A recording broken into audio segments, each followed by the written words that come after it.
इस खबर के प्रायोजक हैं एएस ब्रांडेड लॉट वाला, लाल क्वार्टर, कृष्णनगर, दिल्ली। देश के मौजूदा हालात पर बात करने के लिए हमारे साथ मौजूद हैं मुस्लिम सेवा संघ के दिल्ली प्रदेश अध्यक्ष डॉक्टर अख्तर हुसैन। डॉक्टर साहब से जानेंगे कि किस तरह से वो देख रहे हैं पिछले दिनों जो मीट कारोबारियों के साथ यूपी में वो एक घटना हुई। कथित गौ सेवकों ने एक वारदात को अंजाम दिया और इस कदर उन लड़कों के साथ, उन नौजवान कारोबारियों के साथ मार पिटाई की गई कि उनको बिल्कुल मरणासन हालत में पहुंचा दिया गया। सीधे बात करते हैं डॉक्टर अख्तर हुसैन से। डॉक्टर साहब, आपका बहुत बहुत स्वागत है। तो डॉक्टर साहब, इस देख रहे हैं, देखिए, यूपी में अभी अलीगढ़ में जो मीट व्यापारियों के साथ हुआ, मैं उसे अपरिभाषित आतंकवाद मानता हूँ। आतंकवाद सिर्फ जो है किसी को AK-47 से गोली से उड़ा देना ही आतंकवाद नहीं कहलाता। आतंकवाद किसी को बम से उड़ा देना ही आतंकवाद नहीं कहलाता है। आतंकवाद का मतलब है लोगों के दिलों में दहशत फैलाना, लोगों के दिलों में आतंक फैलाना, लोगों में असुरक्षा की भावना पैदा करना।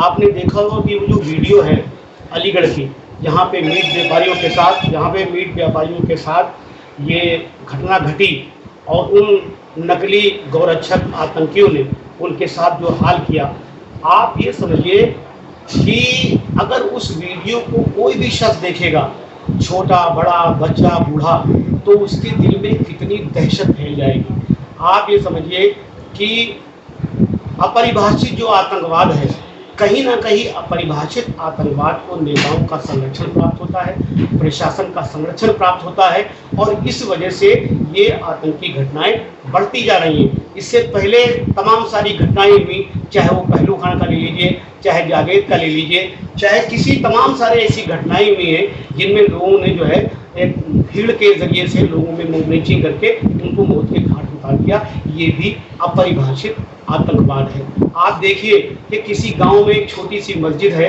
और वहाँ पे मुसलमान कम मात्रा में रहते हैं, कम संख्या में रहते हैं। वहाँ पे एक भीड़ का घुस जाना मस्जिद में, इमाम को मार डालना, लोगों को, नमाजियों पर जो है परेशान करना, उनकी पिटाई करना, मस्जिद के ऊपर चढ़कर वहाँ भगवा झंडे लगा देना, ये क्या है?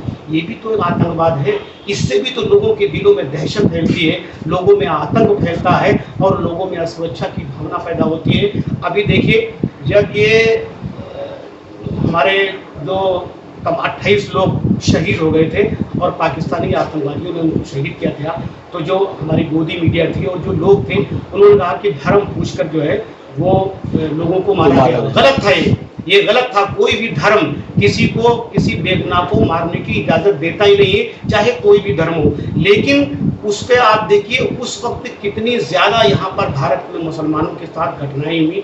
लोगों ने, भीड़ ने घेर कर लोगों को मारना शुरू किया। दुकान पे आप हमला कर देते हैं, उसकी दुकान लूट लेते हैं, ये भी अपरिभाषित आतंकवाद है। अगर आप किसी 2, 4, 6 लोगों को मिलकर, किसी एक आदमी को मिलकर मार लेते हैं और उसका वीडियो शेयर करते हैं, तो ये भी एक अपरिभाषित आतंकवाद है। तो ये अपरिभाषित जो आतंकवाद है, ये भी, इस आतंकवाद को लोग परिभाषित नहीं करते। देखिए, पूरी दुनिया में आपने भी देखा होगा और हमने भी देखा होगा कि जब से हम लोग पैदा हुए उससे पहले से आतंकवाद पूरी दुनिया में फैला हुआ है। बहुत सारे देश हैं जो आतंकवाद को झेल रहे हैं, लेकिन ये आतंकवाद खत्म क्यों नहीं होता है? क्योंकि हर देश की जो हुक्मरान होते हैं, हर देश की जो पॉलिटिकल पार्टी होती है, वो आतंकवाद को अपने फायदे और नुकसान के हिसाब से परिभाषित करती है। जो आतंकवाद उनको नुकसान करता है उसे वो आतंकवाद का नाम देते हैं, और जो आतंकवाद उनके लिए फायदेमंद साबित होता है उसे वो आतंकवाद का नाम नहीं देते। इसलिए आतंकवाद खत्म नहीं होता है। तो हमारे देश में हालात इतने बदतर हो चुके हैं। आप देखिए कि अभी जब ये वाला ऑपरेशन सिंदूर से पहले जो घटना हुई थी, उस वक्त मेरा बेटा एक रुड़की में पढ़ता है, तो रुड़की गया हुआ था। हम लोग यहाँ पर इतने बेचैन रहते थे कि किसी तरीके से, क्योंकि हालात इतने आ रहे थे कि बसों से उतार के मारा जा रहा, कारों से उतार के लोगों को मारा जा रहा, इधर पकड़ के मारा जा रहा, उधर पकड़ के मारा जा रहा, नाम पूछ कर मारा जा रहा, धर्म पूछ कर मारा जा रहा। इतने हालात बदतर हो गए थे कि हमारा बेटा जब तक हमारे घर पे वापस नहीं आ गया। मैंने उसको मना किया कि बेटे आप जो है शाम के टाइम नहीं चलना। मैंने उसका एक दिन का टाइम खराब कर दिया। मैंने कहा सुबह के टाइम चलना, सुबह के टाइम शायद सुरक्षित रहो। तो जब इतने हालात जो है बदतर होते जा रहे हैं, लोग असुरक्षा की भावना लोगों में पैदा हो रही है, लोगों के दिलों में दहशत फैल रही है। इसकी वजह ये है कि देखिए, अगर प्रशासन, सरकार और नेता चाहें तो ये अपरिभाषित जो आतंकवाद है ये हमेशा के लिए खत्म हो सकता है। लेकिन आप समझिए कि चुनाव के समय ऐसे लोगों की पॉलिटिकल पार्टियों को जरूरत होती है और पॉलिटिकल पार्टियां ऐसे लोगों को इस्तेमाल करती हैं चुनाव जीतने के लिए। तो भैया देश में जो हालात चल रहे हैं वो हालात ये है कि इस वक्त बहुत ज़्यादा दहशत का माहौल फैला हुआ है। हमने जब वो वीडियो देखी तो हमने वो वीडियो अपनी वाइफ को नहीं दिखाई, अपने बच्चों को नहीं दिखाई, लेकिन सोशल मीडिया है, फैल जाती है हर जगह। लेकिन वो वीडियो जो भी देख लेगा उसमें इतनी ज़्यादा दहशत फैल जाएगी कि वो अकेला घर से निकलना भी गवारा नहीं करेगा। बिल्कुल डॉक्टर साहब, ये बात रही उसकी।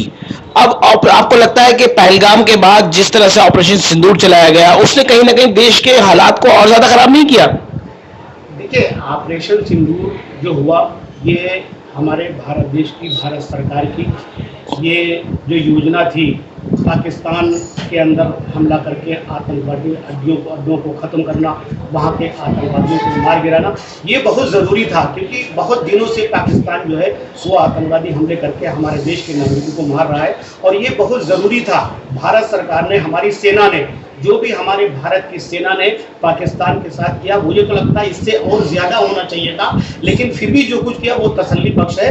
और ऑपरेशन सिंदूर होने के से पहले जो घटनाएं हमारे देश में घटी वो घटनाएं बहुत ज़्यादा चिंताजनक थी। सब बात की जाए, हालात इससे आगे बढ़ते हैं, दिल्ली पे आते हैं। दिल्ली के राजनीतिक हालात की बात की जाए तो यहाँ पे जो मुस्लिम कॉलोनी है, दूसरी जगह है, वहाँ अवैध कब्जे, इस तरह की चीज़ों को लेकर ड्राइव चलाए जा रहे हैं। लेकिन कहीं ना कहीं घूम फिर के मामला मुसलमानों पे आ जाता है। पता लगता है कि कहीं ना कहीं घूम फिर के वो सबसे ज़्यादा उन पर आ जाता है। उसे आप कैसे देख रहे हैं? क्या वाकई ऐसा कुछ है? मुसलमानों को इस वक्त भारत में मुसलमानों को हर तरीके से परेशान किया जा रहा है। कभी बांग्लादेशियों के नाम पर परेशान किया जा रहा है, कभी बांग्लादेशियों के नाम पर उनके घरों पे बुलडोजर चलाया जा रहा है, कभी वक्फ के नाम पर, कभी अवैध बिल्डिंग के नाम पर मस्जिदों मदरसों पे बुलडोजर चलाए जा रहे हैं। कभी जो है आप देखिए कि आप अवैध और वैध का जो है जब आप डिसीजन लेते हैं तो सिर्फ एक ही धर्म के जो इबादत गाहें हैं, जो मस्जिद है, जो मदरसे हैं, आप उनके ही कागजात को क्यों देखते हैं? भारत तो सेकुलर देश है, यहाँ पर तो मस्जिद भी हैं, मदरसे भी हैं, हिंदू भी हैं, मुसलमान भी हैं और गुरुद्वारा भी है, मंदिर भी है, सब है। तो अगर आपको कागजात देखना है तो सिर्फ आप मुसलमानों के ही कागजात, मस्जिदों के ही, मदरसों के ही कागजात क्यों देख रहे हैं? आप उन्हीं को वैध अवैध क्यों ठहरा रहे हैं? आप मंदिरों का भी सर्वे करिए, आप गुरुद्वारों का भी सर्वे करिए, आप जितने धर्म की यहाँ पर इबादत गाहें हैं उन सब का सर्वे करिए और उनका सबका सर्वे करने के बाद जो अवैध बिल्डिंग पे अगर आप उन पर कार्रवाई करेंगे तो किसी को कोई एतराज़ नहीं होगा। एतराज़ यहाँ पर होता है जब सिर्फ और सिर्फ मुसलमानों की इबादत गाहों पर, उनके मदरसों पर अवैध के नाम पर बुलडोजर चलाए जाते हैं, तब जो है लोगों में चिंता की बात पैदा होती है। डॉक्टर साहब, बात की जाए मुस्लिम सेवा संघ की, अब आप इसे किस तरह से देख रहे हैं और अब आप मुस्लिम सेवा संघ आपसी सद्भाव भाईचारे को कायम करने के लिए किस तरह की पहल करने जा रहा है? मुस्लिम सेवा संघ का काम ही है आपसी भाईचारे को पैदा करना और जो नीडीज हैं उनकी जो है मदद करना और जो अन्याय हो रहा है उसके खिलाफ आवाज़ बुलंद करना। हम मुस्लिम सेवा संघ की जानिब से भी हमारा संगठन अभी तैयार हो रहा है। जब संगठन तैयार होएगा तो हम प्रशासन से मिलेंगे जो देश के हालात हैं उनके लिए। और हम दूसरी बात ये कि हम कुरैश कॉन्फ्रेंस के दिल्ली स्टेट के वाइस प्रेसिडेंट हैं। आप देखिए कि 10-12-15 सालों में जो कुरैश बिरादरी के लोग हैं वो उनको अपना धंधा करना, अपना बिजनेस करना, अपना व्यापार करना इतना मुश्किल हो गया है कि अगर वो कोई एक्सपोर्ट की फैक्ट्री से गोश्त लेकर आते हैं तो वहाँ पर जो ये गौरक्षक आतंकवादी हैं ये जो है वसूली करने के लिए तैयार रहते हैं और अगर इनको पैसे नहीं मिलते हैं तो ये उन्हें मार मार के अधमरा कर देते हैं। तो हम कुरैश कॉन्फ्रेंस की जानिब के जो हमारे राष्ट्रीय अध्यक्ष हैं जनाब सलाम मुनव्वर अली कुरैशी साहब, वो भी हज करने गए हुए हैं। जब वो आएंगे तो हम एक डेलीगेशन लेके प्रशासन से मिलेंगे, सरकार के नुमाइंदे से मिलेंगे कि भाई जो ये कुरैश बिरादरी के साथ जो ये हो रहा है, जो ये घटनाएं हो रही हैं, ये जो झूठी अफवाहें फैलाकर उनको मारा पीटा जा रहा है, जो ये घटनाएं हो रही हैं, इन घटनाओं को बंद होना चाहिए और कुरैश बिरादरी के जो व्यापारी हैं, मीट व्यापारी हैं, इनको जो है आसानी मिलनी चाहिए। डॉक्टर साहब, मुस्लिम सेवा संघ किस तरह की अपील जो है आवाम से करना चाहता है? देखिए, हमारी एक ही अपील है कि देश में जो सदियों से चला आ रहा भाईचारा है, गंगा जमुनी तहजीब है, इसको कायम रखा जाए। और देखिए, भारत एक ऐसा देश है जहाँ पर अलग अलग ज़बानों के लोग रहते हैं, अलग अलग विचारों के लोग रहते हैं, अलग अलग धर्मों के लोग रहते हैं, लेकिन सब एक दूसरे के साथ मिलकर त्यौहार मनाते हैं, उनके खुशी और गम में शरीक होते हैं। यही हमारी तहजीब है और यही हिंदुस्तान की पहचान है। इसी पहचान की वजह से हमारा देश पूरी दुनिया में जाना पहचाना जाता है। हम पूरे देशवासियों से अपील करेंगे कि जो सदियों से चली आ रही हमारी गंगा जमुनी तहजीब है, सदियों से चला आ रहा जो हमारा प्यार मोहब्बत है, हम उस मोहब्बत को कायम रखें, उस गंगा जमुनी तहजीब को कायम रखें। और देखिए, देश में नफरत फैलाने वाले लोग ये सिर्फ 2% लोग हैं। आज भी भारत में जितना भी हिंदू समाज रहता है और मुस्लिम समाज रहता है, सब एक दूसरे से प्यार मोहब्बत के साथ रहना चाहते हैं। ये 2-3% बेरोजगार लोग हैं जो देश में नफरत फैलाना चाहते हैं। और ये जो 2-3% बेरोजगार लोग हैं, इन पर कहीं ना कहीं पॉलिटिकल नेताओं का समर्थन होता है, पॉलिटिकल पार्टियों का समर्थन होता है। मैं गुजारिश करूंगा उन पॉलिटिकल पार्टियों से कि जो इनको समर्थन देते हैं कि वो इनसे अपना समर्थन खींचें। और अगर मैं ये गारंटी लेता हूं कि अगर प्रशासन, सरकार और नेता चाहें तो हमारे देश में जो अपरिभाषित आतंकवाद है, देखिए, आतंकवाद को परिभाषित करना भी एक बहुत बड़ी कला है।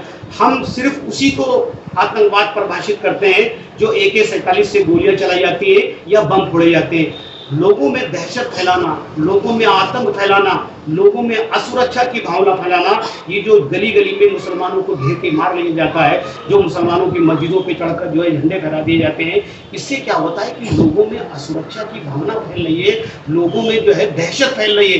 तो हम सबसे गुजारिश करेंगे कि इन घटनाओं को से बाज आ जाएं और जैसे हमारा देश पूरी सदियों से चला रहा है प्यार मोहब्बत के साथ, वो प्यार मोहब्बत कायम रहना चाहिए। ये मजहब की अपील है कि सब लोग जो है प्यार मोहब्बत से रहें। बहुत बहुत शुक्रिया डॉक्टर साहब।